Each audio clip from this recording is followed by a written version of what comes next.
est un homme à histoire. Mais quand vous dites l'histoire, il y a des histoires qui sont publiques. Il y en a au moins 7 volumes et il y en a qui sont encore qui n'ont pas encore été publiés. Maurice Sixto a eu l'idée d'écrire ces histoires parce qu'il a toujours observé la vie haïtienne. Et il y avait beaucoup de failles dans la façon de vivre, dans la façon d'actionner, et ça l'intéressait à tout point de vue et dans tous les milieux. Alors, il a pu s'extérioriser quand il a été en Afrique, travailler pour le gouvernement au Congo, Kinshasa, à cette époque, qui est devenu le Zaïre, avec un contingent d'Haïtiens. Et Maurice Sixto, ils se réunissaient autour de lui pour parler de leur pays, parce que l'Afrique et Haïti, ça fait un bon bout de route. Et c'est ainsi qu'il a été nommé en africain, comme on dit en lingala, Papa Mokonzi, ce qui dit Papa Chef.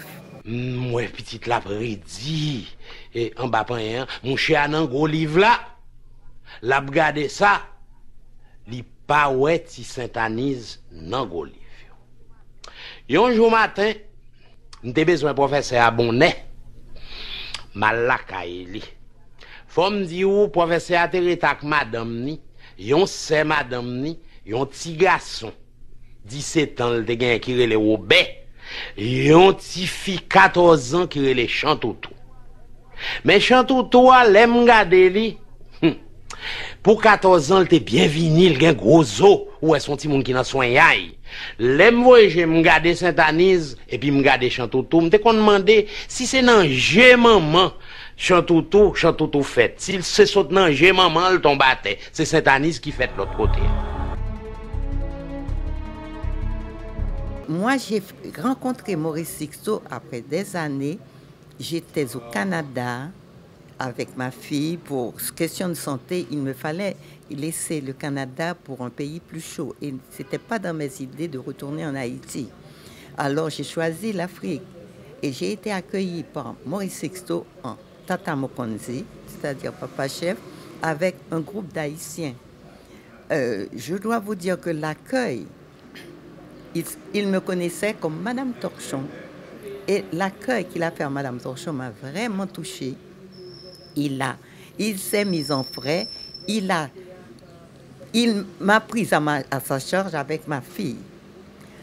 Alors, de ce jour, il y a eu et il racontait toujours, Madame Torchon, quand elle arrivait, elle écrit « Arrive par vol Sabina à 7h45 », signé Madame Torchon.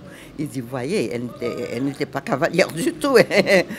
Alors, on s'est adapté tout de suite. Je dois dire que de mon côté aussi, il m'a étonné, puisque je n'avais jamais rencontré un sujet de son genre qui pouvait parler de tout, une culture vraiment profonde, et il s'intéressait à tout, que ce soit religion, que ce soit science, et ça m'a stimulé, et c'est ainsi que, après un séjour où j'ai été acceptée comme professeur en Afrique, j'ai dû retourner dans le contexte américain avec le professeur Sixto pour se soigner les yeux. Ça n'a pas été une petite affaire. Et je dois mentionner qu'on a rencontré un médecin formidable. Je parle de lui parce qu'il n'y a pas longtemps, on le célébrait à Philadelphie, le docteur George Pitt, qui est devenu un ami et qu'il est resté jusqu'à présent. Et quoi d'autre dire de Maurice? Cette année, tu fais que les soudes, ou l'aide ou saute pour soude encore. Oh, ou de quelques loisinga quand tu es dans les oreilles, ou pas de m'appeler les ou, vin jambe l'autre bois là, pour regarder dans Fatra madame non, pour salte cuitier dimanche. Et regarde, tu vois qui madame non. L'elle vient ici, il a parlé de manger, il a parlé de tout, pas toujours ouais jour, non, j'ai dit. S'il t'a plongé un plat de barbe sur l'entourage, t'as demandé qui madame, pas fait sortir avec moi, t'as des filles. Viens regarder nos fatra, madame, nous me dit où. C'est Anisa, allez le retourner. Et les fesses à briver. Qui me doit l'ouvrir? Jolo, l'âge, on a besoin, madame, n'entendez? Ça, ouais, n'a pas fatra. Le regarder n'a pas fatra, c'est pour véritable, oui, pour patate et des têtes à rançon avec vos bras. Ou pas, ouais, pour à France, bah, pour à France, non? Et Plimpoul. Bah, Plimpoul, non, pas, madame. Ou pas, ouais, et pour Banan John. Non, pas pour Banan John, non, pas, madame. À la gameuse, femme n'a venu ici, pour la te du, la plaver, la fait faire papaye. Pour à France, façon pour à France, gourmand, il la gué vite.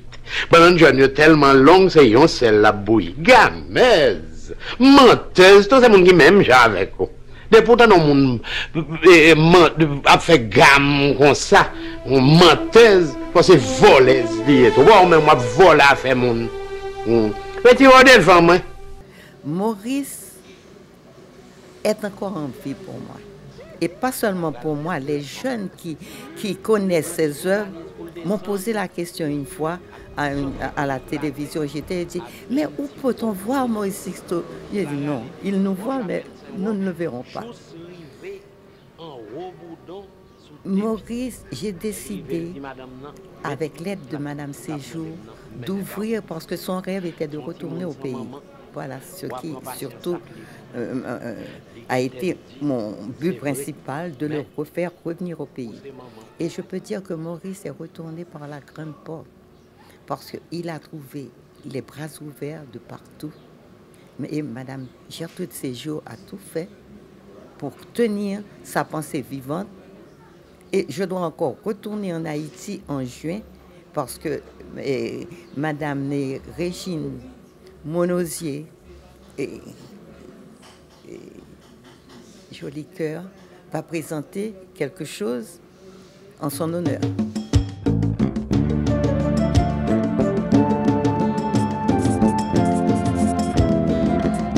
Je ne compte pas le temps. Le temps, c'est pour moi, je compte toujours la minute présente. La minute présente est beaucoup plus intéressée et ce que je vais faire. Je ne retourne pas sur le passé, je vais de l'avant parce que, et comme je dis, je ne monte pas l'échelle, je la descends. Et c'est la vie.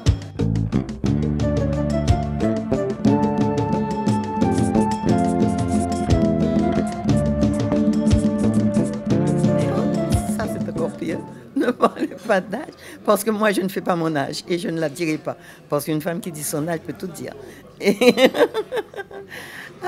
Maurice et moi, nous avons été mariés réellement dans des circonstances un peu originales et pas trop drôles, parce que c'est à Philadelphie, pas en Afrique. On s'est mariés à Philadelphie et il repose aussi à Philadelphie. J'ai vengé la race.